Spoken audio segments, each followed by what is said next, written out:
En el año 1954, imágenes como estas eran comunes.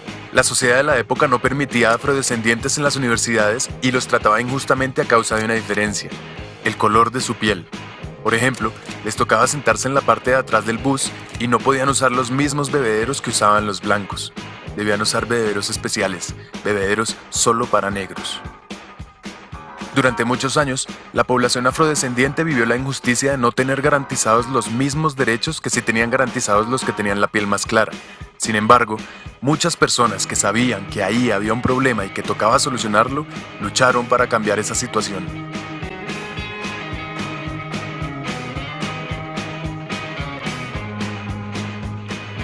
Después de algún tiempo y muchas luchas, en 1964 se aprobó el Civil Rights Act, un papel que dice que sí, los afrodescendientes sí tienen los mismos derechos que los blancos y no debe existir ninguna clase de discriminación en su contra. Aunque con que ese papel existiera y estuviera en el Congreso no se iba a arreglar todo de la noche a la mañana. Una ley es un papel, y para que llegue a la realidad hace falta mucho más trabajo. Es aquí donde recordamos personajes como Martin Luther King, como Mohamed Ali, como Malcolm X, como Tommy Smith y John Carlos, y bueno, como tantos otros que llevaron el mensaje de ese papel a la base de la cultura y realmente ayudaron a cambiar formas de pensar en los hogares norteamericanos y dieron pie para que algo como esto fuera posible, para que cupiera en la cabeza de los norteamericanos que un presidente afrodescendiente los podía representar a todos. Hoy en día el problema no se ha acabado, pero es solo una minoría la que insiste en un concepto tan salvaje y arcaico como el del racismo. Ahora, vean esto. Para el principio del siglo XX, un legado histórico que trataba a las personas con discapacidad como fenómenos, como retardados o como incapaces, había logrado que la discapacidad fuese considerada por la mayoría de las personas como una maldición o como un castigo divino.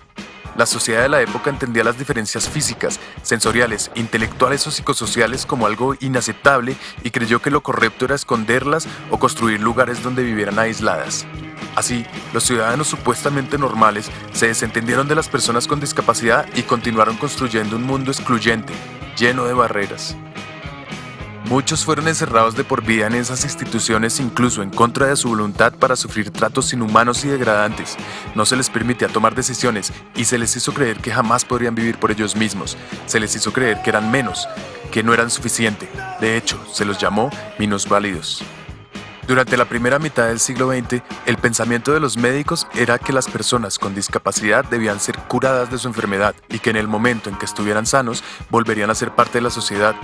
A punta de terapia, les hicieron creer que su problema se les quitaría, pero mientras ese día llegaba, ¿qué? En algunos lugares, hasta se esterilizaba a las personas con discapacidad o existían leyes que les prohibían casarse o incluso aparecer en público. La marca de la discapacidad se creó utilizando los mismos colores que los de un hospital y se pregonó con orgullo el nuevo y maravilloso concepto de la integración, pero en vez de incluirlos realmente, se los integró solo en una parte de la sociedad y así se inició una nueva forma de segregación, mientras que las personas con las discapacidades más complejas seguían presas en instituciones cada vez más inhumanas. Durante la segunda mitad del siglo, ya se tenía claro que eso era un problema y cogió fuerza un movimiento que buscó acabar con esa opresión. Inspirados en otros movimientos de derecho civil, las personas con discapacidad empezaron a manifestarse demandando sus derechos. Activistas lucharon por lograr avances en accesibilidad a los sistemas de transporte masivo, a los sitios públicos, a la información, a la salud, a la educación, al empleo, es decir, a las cosas básicas que cualquier persona tiene derecho. Personas con discapacidades severas crearon los primeros centros de vida independiente para volver a ser parte de la comunidad y poder dirigir sus vidas ellos mismos. Se empezó a usar la consigna "nada sobre nosotros, sin nosotros", y así se empezó a participar en el proceso de diseñar leyes que realmente los tuvieran en cuenta. La lucha a través de los años ha desembocado en un movimiento de derecho civil en todo el mundo.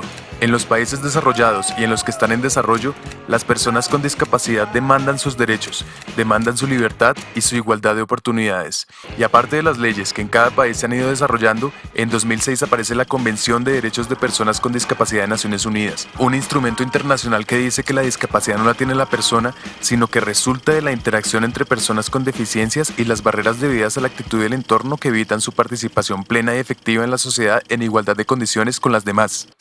Y al igual que un negro no tiene racismo, sino que el racismo aparece cuando un tipo señala a otro por el color de su piel, yo no tengo discapacidad, sino que la discapacidad aparece cuando yo debo de estar en igualdad de oportunidades con el otro.